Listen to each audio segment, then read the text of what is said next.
دومي هراء مقالة مكة شبه الله هوسه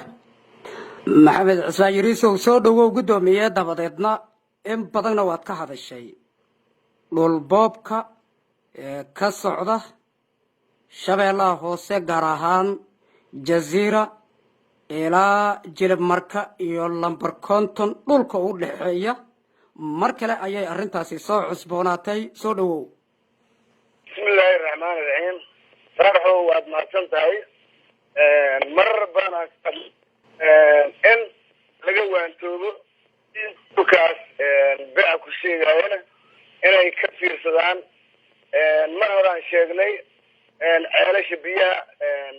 نوتايون كيا الأمر واسيني أذكر ساس وكله مقدشوا حلقي هذا مدحوين عن عصب مدحوين أسكا مركي ورا waan sheegnay xilligii farmaajina waa sheegay marka waxa la rabaa dadka bani aadanka inay fiirsadaan dhul ninkiisa isnool yahay wiilkiisa isnool yahay gabadhiisa ay nooshahay in dad aan lahayn in laga gadgato deegaana lagu abtirsado oo dadkii la yaqaan inay tuugo ama dad oo isbiirsaday iyo dilaaliin isbiirsaday inay gataan waa ka digaynaa خاص آن وودينا عبدنا هيدا أما هرمود خاص آن تبعته دول كاسي وحاوله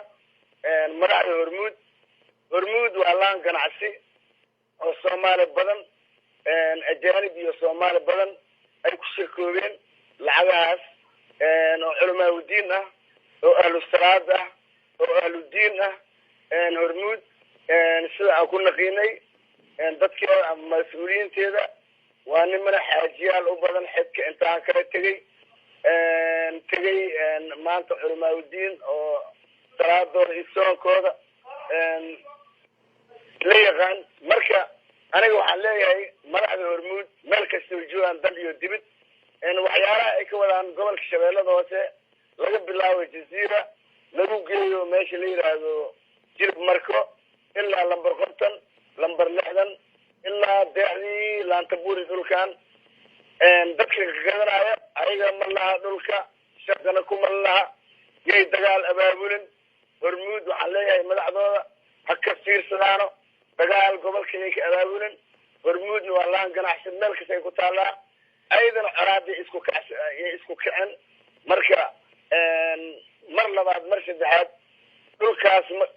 alla cidii hantideeda gelisa ayada ay ku dhuntifaaraceen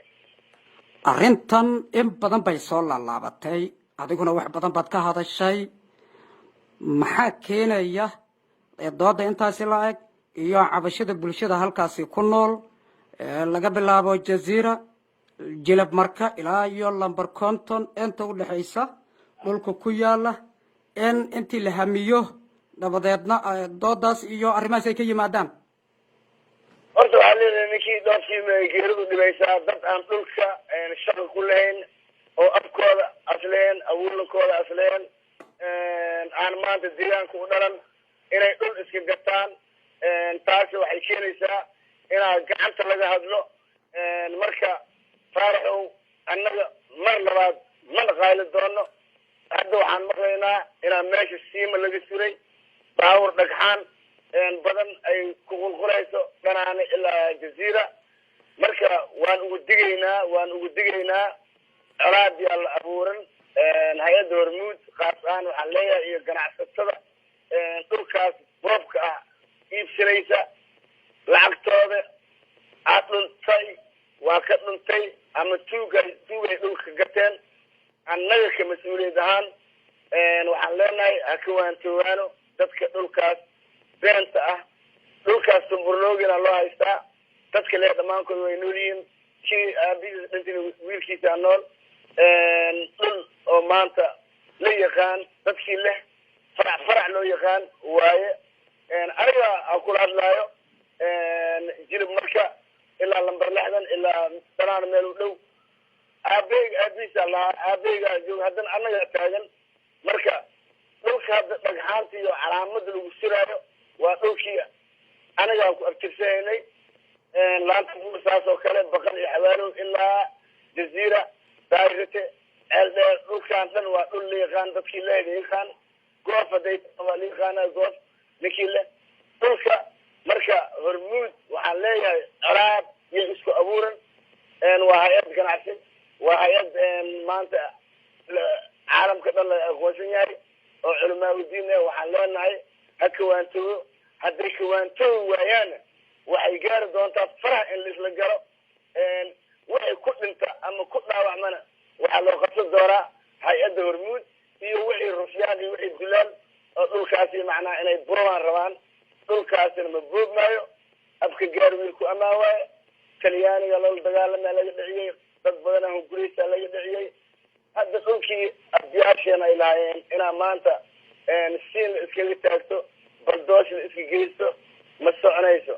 mar labaad mar saddexaad waxaan ugu digaynaa hormuud inay ka waantowdo hadday ka waantooweysana kullayba farahaas la geli doonaa rag iyo rab bay u taallaa dhulkaas ragaa leh ragaa dhiiggiisa iyo dhacaankiisa awoogaasha ay ku maqan yihiin ha-idina hadda inta joogtan inay u dhintaan raalli ay ka yihiin ko faaraxo waxaan kale u sheegayaa dawladda maamulka koonfur galbeed madaxweynaheeda iyo guddoomiyaha baarlamaanka iyo wasiiradooda iyo xildhibaanada ayagana inay ogaadaan digniin ay ka bixiyaan maadaama ay tahay dhulkii koonfur galbeed dhulka boobka lagu hayo shabeellada hoosena ay mas-uul ka tahay koonfur galbeed ayagana inay jawaab degdeg ka bixiyaan iyo maamulka gobolkaba taas degmooyin waa inay ka hadlaan tan labaad dawladda dhexe madaxweyne xasan sheekh maxamuud asagana iyo